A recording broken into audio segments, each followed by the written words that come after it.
নমস্কার। আজকে আলোচনা করব স্মোকিংয়ের ব্যাড এফেক্টস নিয়ে। স্মোকিং আমরা সবাই ছোট থেকে দেখেছি সিগারেটের গায়ে লেখা। এর কারণটা এই হচ্ছে যে যদি স্মোক করা হয়, কোনো পপুলেশন যদি স্মোক করে, তাহলে তাদের মধ্যে হার্ট ডিজিজ, লাং ডিজিজ, তারপরে আপনার স্ট্রোক, ইনফার্টিলিটি, এইগুলোর ইনসিডেন্স এবং তার সাথে সাথে বিভিন্ন অঙ্গের প্রত্যঙ্গের ক্যান্সার, এইটা তো বেড়ে যাবেই। তার সাথে সাথে আজকাল আমরা দেখছি যে মেয়েরাও অনেক ক্ষেত্রেই স্মোক করছেন। মেয়েদের স্মোকিংয়ের ইনসিডেন্স অনেক বেড়ে গেছে ওয়ার্ল্ড ওয়াইড। স্পেশালি আমাদের দেশের মেয়েরা আগে হয়তো স্মোক করতেন না, এখন নানান কারণে, নানান স্ট্রেসের কারণে তারা স্মোক করছেন অল্প বয়স থেকে।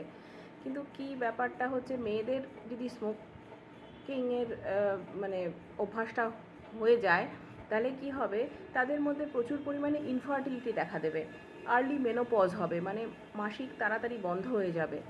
তাদের মধ্যে cervical cancer, breast cancer, ovarian cancer, এগুলোর ইনসিডেন্সও দেখা গেছে অনেক ক্ষেত্রে বেড়ে যাচ্ছে। তারপরে তো প্রেগনেন্সি রিলেটেড কমপ্লিকেশানস, একজন ভদ্রমহিলা যখন প্রেগনেন্ট হচ্ছেন তার বিপি বেড়ে যাবে, সেই রিলেটেড কমপ্লিকেশানস। এবং যখন বাচ্চা জন্ম নিচ্ছে, বাচ্চার লো বার্থ ওয়েট হওয়ার সম্ভাবনা খুব বেশি। অনেক সময় দেখা যায় যে স্টিলবর্নও হতে পারে বাচ্চা। সুতরাং মেয়েদের পক্ষে যে এই স্মোক করার প্রবণতাটা যে বাড়ছে, এটা আস্তে আস্তে আমরা একদিনে কমাতে পারবো না।